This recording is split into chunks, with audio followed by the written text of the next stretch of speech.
The federal criminal trial of Sean Diddy Combs is officially on track to kick off Monday, May 12th, where a jury is going to be seated. Both sides will deliver opening statements in a case that could realistically send this 55-year-old music titan to prison for the rest of his life. Now, on May 7th, prosecutors, defense attorneys, they had narrowed down the jury pool to 45 qualified prospective jurors. And actually, earlier today, they were able to narrow it down a little bit further, but the official jury is not going to be seated until Monday morning, which was a surprise. Here in New York, jury selection begins this morning in the federal criminal trial of Sean Diddy Combs. Prosecutors accuse the former music mogul of abusing, threatening, and coercing people into what they say were elaborate and produced sex performances that were known as freak-offs. Combs has pleaded not guilty to charges of sex trafficking, racketeering, and transportation to engage in prostitution. If convicted, he could face life in prison. For more, let's bring in NBC News legal analyst Danny Ceballos, who joins us here on set. So the presiding judge... What happens when a hip-hop legend stands trial for sex trafficking? Sean Diddy Combs is no stranger to headlines, but the courtroom drama unfolding now is unlike anything Hollywood has seen before. With a pregnant Cassie expected to take the stand, a halted jury process, and public opinion split in half, this case is spiraling fast. It was the hottest ticket in Tinseltown, an invite to one of Sean Diddy Combs' infamous white parties. But what happened after many of the A-list celebs went home will now be the subject of a headline-grabbing court battle next week. The legal storm began in November 2023 when Cassie Ventura filed a chilling lawsuit alleging Diddy abused and trafficked her for over a decade. That single lawsuit unleashed a tidal wave. Federal raids, additional accusers, and 5 major charges, including racketeering and sex trafficking. And it's fair to say there's a few famous faces who will be a little worried. These are very serious felonies that he faces. The allegations against Sean Diddy Combs are dark and salacious. Prosecutors say the evidence is damning. He's accused of forcing at least 3 women to engage in sex acts with him and at times with male prostitutes during parties known as freak-offs. By May 2025, jury selection was underway in Brooklyn Federal Court. But just days before opening arguments, it was suddenly paused. The judge cited case complexity, and emotions were high among jurors. Considering, again, that we are just hours away from opening statements, 72 hours now at this point, that for the most part, Diddy appeared in good spirits. Now, I don't know if that's just a kind of a mask that he's portraying, just so that way when we report on these types of things that we can say things like Diddy seemed upbeat, he seemed confident, that type of thing. But as far as whether or not he appeared nervous or shaken or anything like that, that definitely wasn't the case at all today. He came inside the courtroom, a packed courtroom again. Once hailed as the untouchable icon of hip-hop royalty, Sean Diddy Combs now finds himself not at the helm of a music empire, but at the center of a federal courtroom drama that reads like a Hollywood crime thriller. He's not on stage or the red carpet. He's behind a defense table, staring down charges so severe they could end his freedom, his fortune, and his legacy forever. The federal government is accusing him of running a decades-long criminal enterprise involving racketeering, sex trafficking, coercion, and violence, allegedly masked behind a carefully polished public persona of luxury, influence, and power. The freak-offs, there will be footage of that played in court as well. The 55-year-old is accused of using his power and influence to sexually abuse women, but he maintains he's done nothing wrong, paving the way for an explosive court showdown. For decades, Sean Diddy Combs was the entertainment industry. That is why his star has prime position on the Walk of Fame here in Hollywood. Stop. Courtroom tension is electric. Reporters line the benches. Fans gather outside.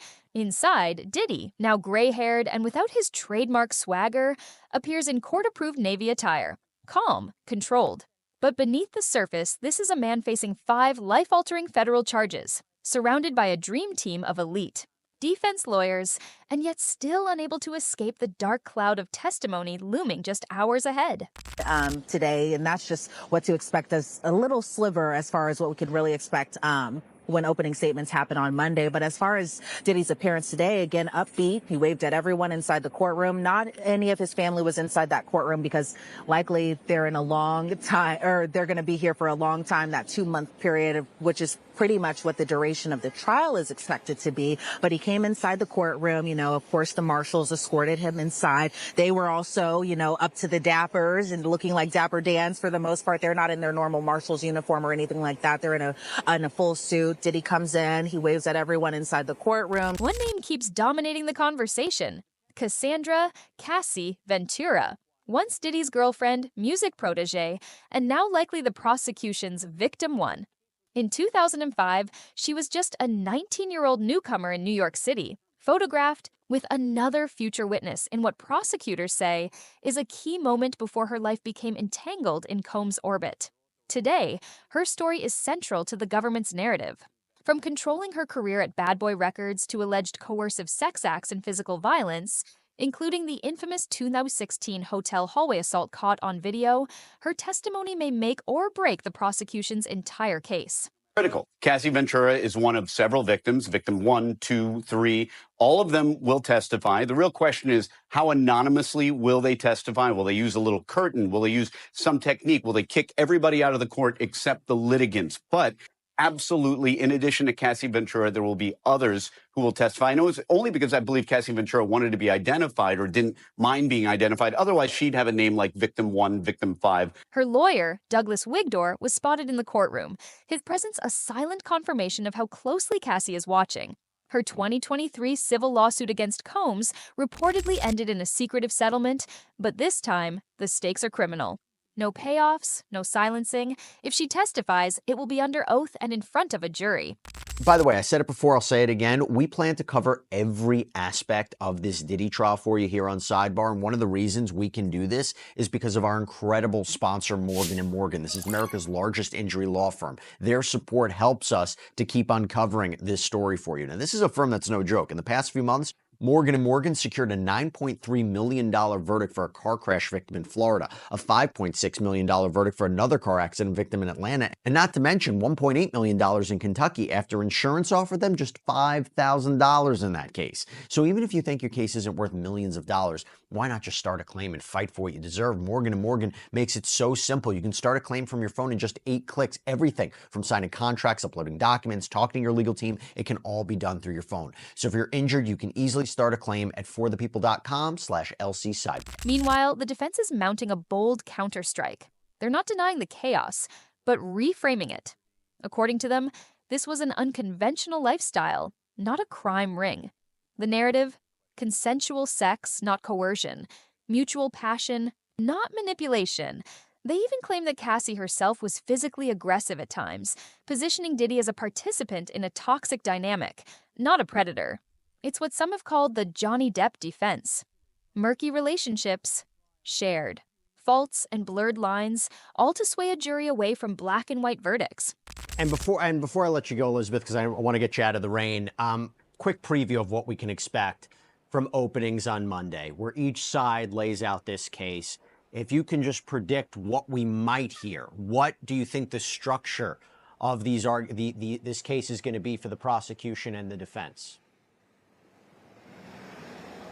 Well, definitely the prosecution is going to paint this as, Diddy had allegedly sex trafficked these victims. He used his power, he used his money, he used other members of the Combs enterprise, as they call it, to kind of help facilitate and continue doing these types of acts for decades. I mean, the superseding indictment kind of lays out decades worth of allegations. They're going to hammer on about the racketeering conspiracy, that being, the Combs enterprise, again, as they call it. They're going to be talking about transportation to engage in prostitution, that being the Mann Act. They'll probably talk about, how at some capacity it wasn't just Diddy hiring these escorts or anything like that. It was other members. And then there's the rest of Diddy's legal entourage. Leading the charge is Tenny Geragos, a rising legal star and daughter of the infamous Mark Geragos, who made headlines with his controversial six-pack of white women comment about the prosecution.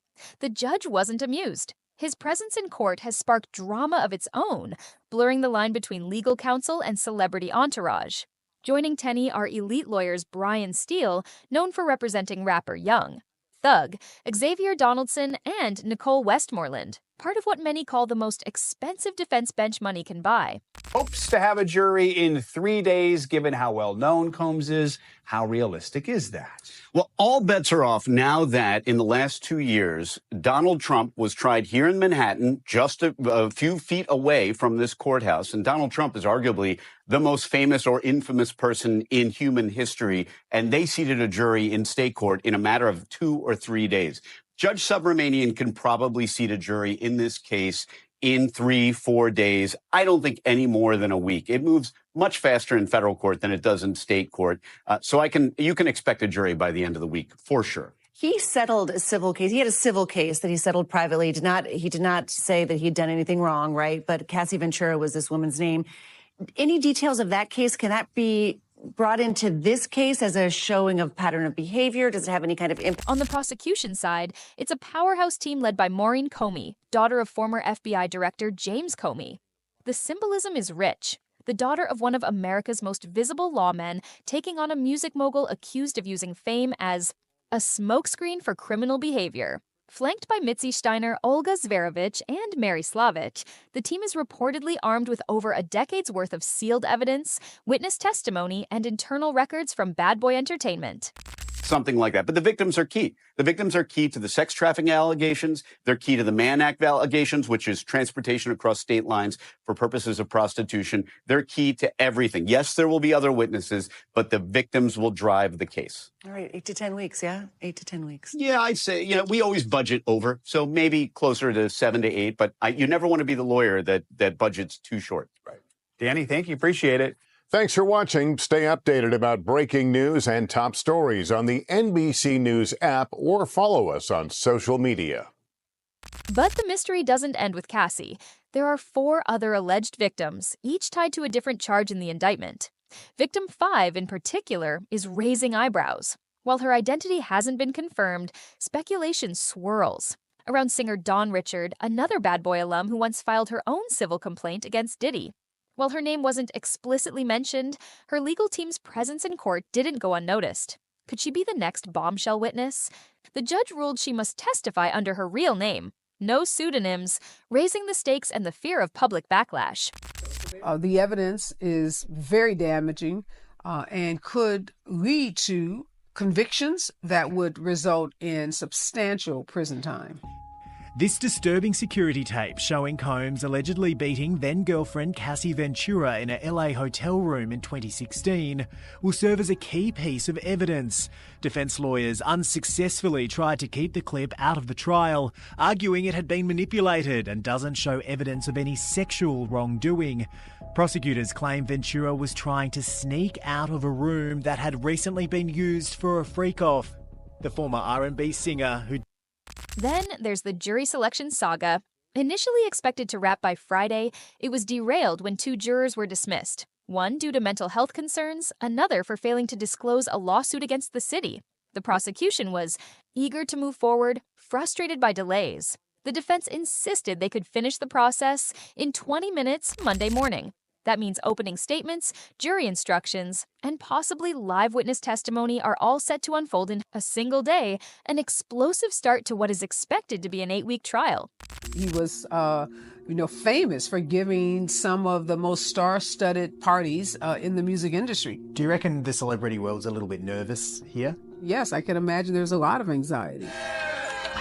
Happy birthday to me. An invite to Diddy's white parties was the hottest ticket in Tinseltown. Public interest in this case has reached a fever pitch.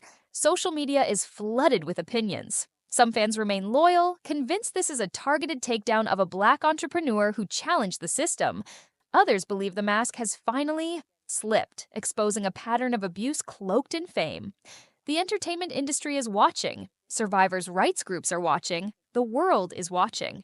Know that Cassandra Ventura used to be one of the signees or one of the singers signed to Bad Boy Records. And so, it kind of paints this picture a little bit more just that we can kind of possibly presume, again, even though we already have been, that this alleged victim is Cassie Ventura, fine, I should say, but pretty much that the judge ruled not to exclude the photo. So this photo will be admitted into evidence. Now, victim one was also brought up by a kind of a defense argument, and this argument was a little surprising to me because, you know, for the most part, it seems that the defense at some kind of aspects and points of this case have kind of been trying to paint this picture that Combs, in a way, you know, he lives an alternative lifestyle. This is just, you know, these are consensual relationships between, you know, his former girlfriends and these escorts that are a part of, you know, these freak-offs that the government is painting kind of his, you know, discretions about. But as far as And the trial hasn't even officially started. What's at stake is more than Combs' freedom. It's his legacy, his empire, his reputation. If convicted, Diddy won't just lose his career, he may become a case study in how fame and money can shield predators for decades, until they can't. Could be wrong, but that's something that I think is interesting. And Elizabeth, one of the questions I had was, did they say that they couldn't question her about her medical records or anything like that? So, Jesse, this was essentially just a conversation because, you know, despite these lawyers, that being the government and the prosecution versus, you know, the defense team, they've been very cordial throughout these entire proceedings, giving each other these professional courtesies as far as, you know, what they will talk about, what they won't talk about. You know, this issue is coming up, that issue is coming up, et cetera, et cetera. So when it comes to victim one, they came to the agreement essentially that victim one will not be cross-examined on medical topics. Now, as far as the full extent of what those medical topics are, you know, that The courtroom is expected to be packed, reporters elbowing for seats, camera crews stationed outside, and sketch artists prepping for what may be the most high-profile trial of the year. Inside, prosecutors are likely to paint Combs as a man who used power and influence to silence victims. The defense, meanwhile, is preparing to dismantle every allegation, framing this as a witch hunt built on shaky claims and old grudges. Already, a list of potential witnesses is making waves. Industry insiders, former employees, ex-partners. Some names, if called to the stand, could... It was the hottest ticket in Tinseltown, an invite to one of Sean Diddy Combs' infamous white parties. But what happened after many of the A-list celebs went home will now be the subject of a headline-grabbing court battle next week. And it's fair to say there's a few famous faces who will be a little worried. Then shockwaves through Hollywood. Others might be key to proving or unraveling the prosecution's narrative. There are whispers of sealed evidence, unreleased videos, and private text messages that could shift the case in an instant. But no matter how the arguments unfold, one thing is clear. This isn't just a trial, it's a reckoning. For Combs, for his accusers, and for an industry long accused of turning a blind eye when its biggest stars cross the line. And as the first gavel falls, the world won't just be watching, it'll be judging. Combs walks into the courtroom flanked by his legal team, stoic, composed, dressed to project control. Cameras flash through the hallway windows. Inside, the jury watches him closely. Some glance away, others stare, trying to gauge the man behind the headlines. The judge wastes no time. Jury instructions begin. Then the opening statements, sharp, strategic, and emotionally charged. The prosecution lays out a chilling timeline, one incident after another, threading a pattern of manipulation and coercion. They promise evidence. That will be impossible to ignore. Examination, it doesn't seem like it, according to this kind of professional verdict we both had that you're making. Right. Now, talking about alleged victims, aside from alleged victim one, I understand there was a discussion today about alleged victim 5, correct? What did we learn about alleged victim 5? So not much was really talked about victim 5 as far as what we could hear regarding their testimony or anything like that. As far as the conversation goes around alleged victim number 5, it was really about whether or not this person, this individual, will be using a pseudonym at trial. So what we do know is that the judge ruled that alleged victims 2, 3, and 4 could use a pseudonym. The defense fires back with equal force, accusing the state of building a narrative, not a case. Assumptions aren't proof, they remind the jury. By midday, the first witness is called. Gasps ripple through the room. It's someone close, someone the public didn't expect. And with that, the trial that was supposed to define Diddy's legacy shifts into a new gear, one where every word, every reaction, every silence carries weight. No one in that room is walking. Attorneys do and defend their client, and it seems like their defense here is kind of throwing anything at the wall that will kind of stick to make it seem like, these weren't criminal acts or anything like that. This was all consensual. He had no idea that this was criminal for him to be doing these types of things. And so they're probably most likely going to paint this again as this alternative lifestyle where swingers were involved. And essentially seems like their defense, is that sex is on trial and it shouldn't be on trial, that these were all consenting adults doing what consenting adults do. And that is what it seems like we're going to be hearing from the defense come Monday during openings.